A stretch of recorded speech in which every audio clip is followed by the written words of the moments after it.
রান্না করতে যখন একদম মন চায় না, তখন বাঁধাকপি দিয়ে এই সহজ রেসিপিটা তৈরি করে নিতে পারেন।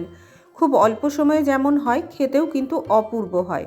নমস্কার, আমি হৈমন্তী আর আপনারা দেখছেন হৈমন্তীর হেসেল। তো চলুন শুরু করি আজকের রেসিপি। প্রথমেই কড়াইতে কিছুটা সর্ষের তেল দিয়ে দিলাম 1 চামচ মতো রসুন কুচি আর 1 চামচ মতো আদা কুচি। একটু গোল্ডেন করে ভেজে নিলাম।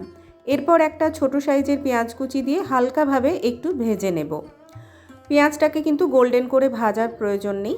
এরপর দিয়ে দিচ্ছি একটা ছোট সাইজের টমেটো কুচি, সেটাকেও 1 মিনিট মতো একটু নেড়ে নেব।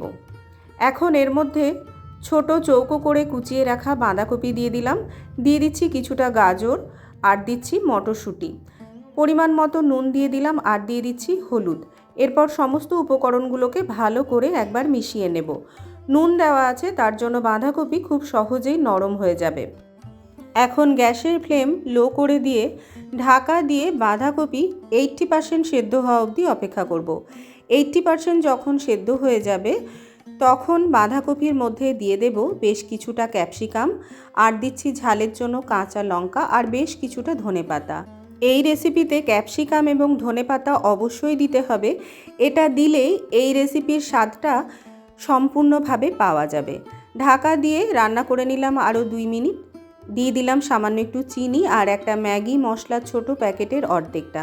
রেসিপিটা করার সময় অবশ্যই খেয়াল রাখবেন বাঁধাকপি যেন একদম নরম হয়ে না যায়, একটু ক্রাঞ্চি থাকলে খেতে ভালো লাগে। ভাত, রুটি, পরোটার সঙ্গে এই রেসিপিটা খেতে বেশ ভালো লাগে। রেসিপিটা দেখেই বুঝতে পারছেন তৈরি করতে কতটা সহজ, একদমই কম সময়ে হয়ে যায়। তবু তৈরি করলে বুঝতে পারবেন স্বাদ কতটা সুন্দর। আজকের রেসিপিটা ভালো লাগলে একটা লাইক আর শেয়ার করার অনুরোধ করব।